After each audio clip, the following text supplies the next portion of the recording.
The tank tier list for Season 9 is all over the place. The projectile changes, health changes, and the DPS passive are having the biggest impact on which tanks are playable. There's a couple tanks that have completely switched from top tier to bottom tier, and vice versa. Let's get right into it with F tier. And right now, the biggest loser is Roadhog. He's got almost nothing going for him this patch. Bigger projectiles means he takes even more damage than before, if that's even possible. Even with 800 health, an absolutely gargantuan health pool, it's not enough to get even remotely close to your opponents. Any ranged damage dealer like Soldier or Ashe can deal enough damage on their own to drain all your healing resource, and it obviously gets worse. Roadhog not only relies on his own healing to keep himself alive, but he also has no way to block damage. He can only reduce it with his breather's 40% damage resistance. That means he's basically constantly affected by the new damage passive, and out of every tank that heals, it affects him the most. The health changes also make everybody tankier. Hitting one-shots is a lot harder. It only lasted a couple months, and Hog is back to being a non-lethal tank option. I'm exaggerating, but one-shots with your hook are less likely. You can still deal a ton of damage in one blow. Without headshots, your shotgun deals 160 damage, plus 40 for the new melee, plus 5 for the hook. 205 damage without Pigpen. The only problem with needing Pigpen to one-shot is that it's either obvious that you're looking for a hook when you throw the trap out, or you have to wait until someone walks into your space where you're already set up. Neither option is especially good. And of course, while you're going for the hook one-shot, you have to hope that the entire rest of the enemy team isn't trying to help, because in Season 9, you can get shredded in those 2 seconds. Roadhog is so far below the other tanks that the second worst tank is in C tier, and it's actually Winston. Offensively, he's in the same state as before. His damage is good for farming backline, and his bubble stays up long enough to block abilities and healing. But because of the projectile size changes, it's much harder to actually go for a dive. During your jump, you're much more susceptible to poke damage, and because of Winston's forward head hitbox, you'll also be taking way more headshot damage in duels with DPS. Even though Primal is still good, if you don't have water-type mechanics, you simply won't be getting kills. Missing a jump or a punch basically means the best thing you can play for is surviving. On top of that, even though Winston's primary fire damage got buffed, his secondary fire shot still deals 50 damage. It's not as good for farming ult compared to engaging with your primary Tesla cannon, which is a lot more risky. You won't be getting Primal without pushing often, but it can also easily force your bubble. Without it, Winston is a much weaker hero. If you're looking to grind to get better on tanks, use the link in the description to get access to a GameLeap membership. With guides for both mechanically intensive tanks like Doomfist and Jungle Queen, on top of macro courses on how to best play Winston strategically, there's a lot of options for whatever hero you're trying to learn, so check it out and enjoy the video. Up another tier to B tier already is Doomfist. Even though he really benefited from a smaller hitbox, he actually does get a nice advantage from the projectile size changes. His power block is much easier to charge because of it, because more bullets are hitting it. But where he really struggles is everyone else's health buffs. Even though it's easier to hit your primary fire shots and your rocket punch does slightly more damage, bursting down someone quickly is nearly impossible. This patch intentionally lowered burst damage, and unfortunately, Doom seriously relies on it to have an impact. He can still use his punch to displace enemies, but that only works against teams that are rotating together or teams that are holding a high ground position. His damage is a lot more consistent, and he's good enough of a dive tank to follow up on Tracer and Genji dives, but managing your own health and getting solo kills is way harder than before. Further on in B tier is Reinhardt. It's a lot of good and a lot of bad. He has the best shield in the game, but health and projectile changes have made ranged DPS a lot stronger, so outside of close quarter pushes, you can easily get your shield broken at a bad time. His damage is good, but it's really hard to get in range to confirm 3 swings on a target before they get healed, and even harder to fall back from pushing to that range before dying. And Fire Strike is still at 100 damage, which doesn't 2-shot squishes anymore. Hitting clutch skill shots from range isn't as rewarding. He is better than ever at holding space on corners, but it's very easy to get slowly overwhelmed. He's also good at shielding teammates up for a forward push, but without Lucio, you won't guarantee a pick. So Lucio is as necessary as before to not just be an objective stalling bot.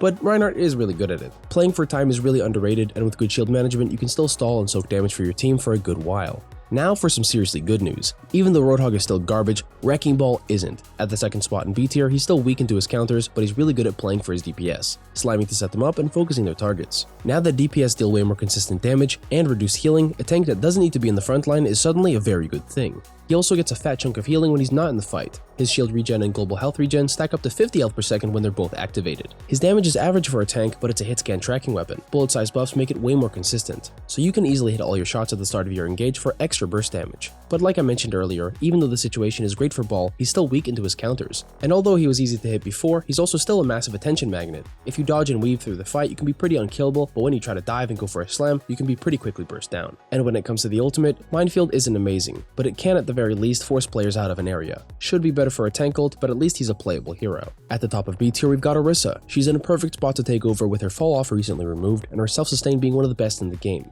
Her damage feels great, it's good enough to force DPS out of an angle and to win a lot of tank duels. But even though she can hold the line defensively, she's not the tank for pushing forward fast. And thanks to the health changes, her ultimate is a lot worse, and pushing into close range to use it will also drain a lot of your team's resources. But as a ranged tank, you can also just hold space for your DPS to farm. She has a crazy amount of armor, and with Fortify available, she's pretty unkillable. unkillable. Taking it slow, she's a great pick, but some other tanks play slower even better, like her first hero in A tier, Zarya. Just like Doomfist, she gets more charge thanks to the projectile buffs, and although her bubbles are still a very tough cooldown to manage, you can get a lot of charge very quickly. Graviton Surge is as good as the enemy tank will allow it to be, but there are a lot of good tanks that still don't have a way to block it. Although she could use a bubble buff or damage increase, her damage output and beam give her a good matchup into a lot of heroes that otherwise can run pretty free, like Genji or D.Va. Her bubbles are still really measly mitigation though, and in most games, if 5 players run on top of you, it's likely you'll just die on the spot without a life grip. But careful play to avoid dying while also maximizing your damage is both possible and effective. Moving on to Mauga, he may be the size of a truck, but Cardiac Overdrive is still insanely powerful, and with bullet size buffs, he's like a third damage hero. Anybody without a shield is in danger of taking 144 DPS when Mauga peeks a corner. And although he's almost always affected by the heal reduction passive, his overhealth generation isn't affected by it. If he's hard focused or worse, anti-healed, he'll die pretty quickly even if he's dealing maximum critical damage, but he's one of the hardest heroes to fully commit on with how strong his abilities are. Having a big hitbox is one of the worst things to have in this patch, but Mauga fortunately has the abilities to make up for it, and then a little bit more, but not so much more that he's overwhelmingly strong. He still needs to deal damage to the heroes to heal himself, so you don't just need anti-healing to make him killable. Shields and other mitigation work too. And one of the best types of mitigation is on our next hero, D.Va. She got a lot from this patch, 75 extra armor, more consistent damage with her shotguns, and of course, she has a natural advantage into projectiles. She eats them with Matrix. Before Season 9, she was slowly getting a lot of advantages, like faster movement speed while shooting, and even a buff to her booster cooldown. She also unexpectedly is way better in her pilot form. Even if she gets demeched without her ult ready, it's now much faster to get back in with how big her pistol shots are, and 25 extra health helps avoid a lot of one-shots that worked before. She still has a very weak offensive ultimate for a tank, and although her burst damage is better than before, unlike most heroes, going too deep can really make it difficult to recover your health. Matrix isn't long enough for the regen passive to kick in, and anytime you're not using it, your massive mech takes a lot of chip damage. And now for the top of A tier, it's Junker Queen, although she's a lot more susceptible to burst now. Her hitbox isn't as advantageous anymore, at least her damage output is still top notch. Her effective range is even better now, but the best advantage she has in this patch is her low rate of fire. Not needing to peek all the time to deal maximum damage is a godsend. Her ultimate is also a lot better. Kiriko may keep you doubting, but whenever she's not in the game, Rampage gets disgusting value. And even if she is, all it takes to force Suzu is a well-placed knife. Her commanding shout is also still strong, but it's not as good for hard engages compared to Mauga's overdrive. 50 extra health for just 3 seconds isn't making a big difference anymore, but the speed is still a massive plus. All in all, she's a very well-rounded tank, mostly because she fits in with the DPS. But still, even as an A-tier tank, it's tough to push forward. Only 2 S-tier tanks can still take space as fast and effectively, and the first one is Sigma. His shield and kinetic grasp both absorb damage and help him clear space for damage dealers to pop off. And even though he needs more shots to kill squishies, his damage is still massive pressure, and now direct hits are more likely. One of the biggest things that can hinder Sigma is the tank matchup, but with Accretion you can buy a lot of time and set up a potential kill for your team. Anybody hit by that stun will be getting a face full of headshots after they get back up. And this could have been predicted by anybody, but Gravitic Flux dealing percentage damage is a nice bonus. It's good but not too crazy, because your primary fire still only deals a maximum of 110 damage. You need an extra shot to confirm the kill even during your Flux. Sigma's shield and range give him insane space control, perfect for playing for Soldier or Hanzo, but with one spot left to go for S tier, there's a more well-rounded option that has a good matchup into Sig, Ramatra. He's good for non-oppressive reasons. His shield allows him and his team to push up, and his slow is really good at setting up kills. Slowed heroes and bigger projectiles means you can land a lot of headshots. His punches don't kill as fast, but because his block is still insane damage reduction, you can still play forward to punch anyone trying to take too much space. And your staff damage is even more reliable too.